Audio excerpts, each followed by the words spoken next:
बोलिए शंकर भगवान की जय। श्री गणेश भगवान की जय। भगवती मैया की जय। श्री शिव महापुराण के अंतर्गत शतरुद्र संहिता, जो कि तृतीय संहिता है, इसके अध्याय 18वें में आज हम प्रवेश करेंगे और जिसमें वर्णन है शिव जी के 11 रुद्र अवतारों का वर्णन। शिव जी के 11 रुद्र अवतारों का वर्णन। नंदीश्वर बोले, हे सनत कुमार, 11 शृण्वतो शांकरान् वरान्, यानि श्रुत्वा नहि बाधेत बाधाशत्यादिशंभवा। यानि श्रुत्वा नहि बाधेत बाधाशत्यादिशंभवा। पुरा सर्वेशुरा शक्रमुखा दैत्य पराजितः, त्यक्त्वा भीत्या पलायन्ति निजाम पुरीं। भीत्या पलायन्त निजाम पुरीं। दैत्य प्रपीडिता देवा जगमुस्ते कश्यपान्तिकम्, बद्धवा करान्नस्तिकस्कन्धा प्रणेमुस्तं शुभ्यवोलम्। बद्धवा करान्नस्तिकस्कन्धा प्रणेमुस्तं शुभ्यवोलम्। प्रणेमुस्तं शुभ्यवोलम्। श्रुत्वा तं शूरा सर्वे कृत्वा विज्ञप्यमादरात्, सर्वं निवेदयामाशु स्वदुःखं तत्पराजयम्। स्वदुःखं तत्पराजयम्।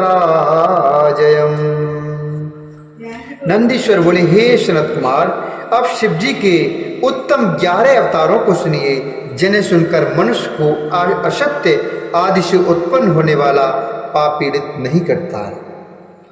पूर्व काल की बात है, दैत्यों से पराजित होकर इंद्र आदि देवता भय से अपनी अमरावतीपुरी को छोड़कर भाग गए थे। दैत्यों से पीड़ित वे देवता कश्यप के समीप गए और अत्यंत विनम्रता के साथ हाथ जोड़कर व्याकुल चित्त होकर उन्हें प्रणाम किया। भली भांति उनकी स्तुति करके सभी देवताओं ने आदर पूर्वक प्रार्थना कर अपने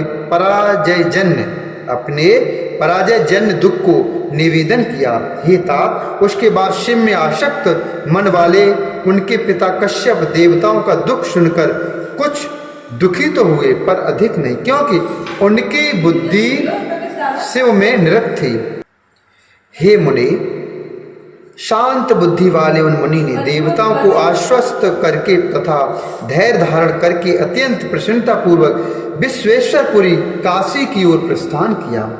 वहाँ गंगा के जल में स्नान करके श्रद्धा से नित्य क्रिया करके उन्होंने पार्वती से सर्वेश्वर प्रभु विश्वेश्वर का पूजन किया और देवगणों के कल्याण की कामना से शिव की प्रसन्नता हेतु श्रद्धा युक्त होकर लिंग की स्थापना कर कठोर तप करने लगे। हे मुनि, इस प्रकार शिव के चरण कमलों में आसक्त मन वाले उन धैर्यवान महर्षि को तप करते हुए बहुत समय बीत गया। तब सज्जनों के एकमात्र शरण दीनबंधु भगवान शिव अपने चरण कमलों में आसक्त मन वाले उन ऋषि को वर देने के लिए वहां पर प्रकट हो गए। भक्त वत्सल शिव जी ने अति प्रसन्न होकर अपने भक्त मुनि श्रेष्ठ कश्यप से वर मांगिए, ऐसा कहा।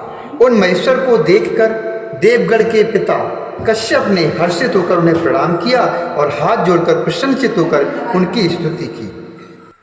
कश्यप जी बोले, हे देवादिदेव, हे महेशान, देव देव महेशान, शरीरागत वत्सल, सर्वेशः परमात्मा त्वं, ध्यानगम्यो अद्वैयो वयं जः। सर्वेशः परमात्मा त्वं, ध्यानगम्यो अद्वैयव्ययः। बलनिग्रहकर्ता त्वं, महेश्वर शताम गति दीन बंधुर दया सिंधुर भक्त रक्षण दीह दीन बंधुर दया सिंधुर भक्त रक्षण दीह। कश्यप जी बोले, हे देवादिदेव, हे महिषान, हे शरणागत वत्सल, आप सर्वेश्वर परमात्मा ध्यान गम अद्वितीय तथा अविनाशी हैं। हे महेश्वर, आप बलवानों का निग्रह करने वाले, सज्जनों को शरण देने वाले, दीन बंधु दया सागर एवं भक्तों की रक्षा करने में दक्ष बुद्धि वाले हैं। ये सभी देवता आपके हैं और विशेष रूप से आपके भक्त हैं। हे प्रभु, इस समय ये दैत्यों से पराजित हो गए हैं, अतः आप इन दुखियों की रक्षा कीजिए।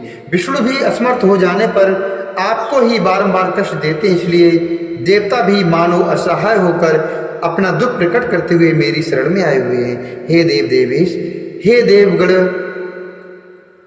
के दुख का निवारण करने वाले, हे देव देवेश, हे देवगण का दुख के निवारण करने वाले, मैं आपको प्रसन्न करना चाहता हूँ। अतः देवताओं के अभीष्ट को पूर्ण करने के लिए काशीपुरी में आकर आपके लिए तपस्या कर रहा हूँ।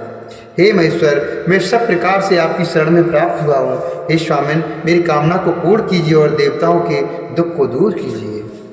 हे देवेश, मैं अपने पुत्रों के दुखों से विशेष रूप से दुखी हूँ। हे ईश, मुझे सुखी कीजिए, आप ही देवताओं के सहायक हैं। हे नाथ, देवता तथा यक्ष महाबली दैत्य से पराभव को प्राप्त हुए हैं, अतः हे शंभो, आप मेरे पुत्र के रूप में अवतीर्ण होकर देवताओं को आनंद प्रदान कीजिए। हे महेश्वर, हे प्रभु, जिस प्रकार इन देवताओं को दैत्यों के द्वारा की जाने वाली बाधा पीड़ित ना करे, उस प्रकार आप सदा सभी देवताओं के सहायक बने। नंदीश्वर बोले, कश्यप के द्वारा इस प्रकार कहे जाने पर सर्वेश्वर हर भगवान शंकर जी तथास्तु कहकर उनके देखते देखते वहीं से अंतर्ध्यान हो गए। कश्यप जी भी अत्यंत प्रसन्न होकर शीघ्र अपने स्थान पर चले गए और उन्होंने आदर पूर्वक देवताओं से समस्त वृत्तांत कह सुनाया। उसके बाद सहर्ता शंकर जी ने अपना वचन सत्य करने के निमित्त 11 रूप धारण करके कश्यप से उनकी सुरभि नामक पत्नी के गर्भ से अवतार ग्रहण किया। उस समय महान उत्सव हुआ और सब कुछ शिवमय हो गया। कश्यप मुनि सहित सभी देवता भी बहुत प्रसन्न हुए। कपाली, पिंगल, भीम, विरूपाक्ष, विलोहित, शास्ता, अचपाद, अहिर्बुद्धन, शंभु, चंड तथा भव्य 11 रुद्र सुरभि के पुत्र कहे गए। ये सुख के आवास स्थान रुद्रगढ़ देवताओं की कार्य सिद्धि के लिए उत्पन्न हुए थे। वे कश्यप पुत्र रुद्रगढ़ वीर तथा महान बल एवं पराक्रम वाले थे। इन्होंने संग्राम में देवताओं के सहायक बनकर दैत्यों का संहार कर डाला। उन रुद्रों की कृपा से इंद्र आदि सभी देवता दैत्यों को जीतकर निर्भय हो गए और स्वचित्त होकर अपना अपना राजकाज संभालने लगे। आज भी शिव स्वरूप वे सभी महारुद्र देवताओं की रक्षा के लिए सदा स्वर्ग में विराजमान हैं। भक्त वत्सल एवं नाना प्रकार की लीला करने में निपुण वे सब ईशानपुरी में निवास करते हैं तथा वहाँ सदा रमण करते हैं। उनके अनुचर करोड़ों रुद्र कहे गए हैं, जो तीनों लोकों में विभक्त होकर चारों ओर सर्वत्र स्थित हैं। हे तात, इस प्रकार मैंने आपसे शंकर जी के अवतारों का वर्णन किया। ये 11 रुद्र सबको सुख प्रदान करने वाले हैं। यह आख्यान निर्मल सभी पापों को दूर करने वाला, धन तथा यश प्रदान करने वाला, आयु की वृद्धि करने वाला तथा संपूर्ण मनोरथों को पूर्ण करने वाला है। हे तात, जो सावधान होकर इसको सुनता है अथवा सुनाता है, वह इस लोक में सब प्रकार के सुखों का भोग कर कर अंत में मुक्ति को प्राप्त कर लेता है। इस श्री शिव महापुराण तृतीयाम शत्रुद्र संहितायाम 11 अवतार वर्णनम नामाष्टादशोध्याय। इस प्रकार से शिव महापुराण के अंतर्गत तृतीय शत्रुद्र संहिता में 11 अवतार वर्णन नामक 18वां अध्याय पूर्ण हुआ। बोल शंकर भगवान की जय। श्री हरि नारायण भगवान की जय।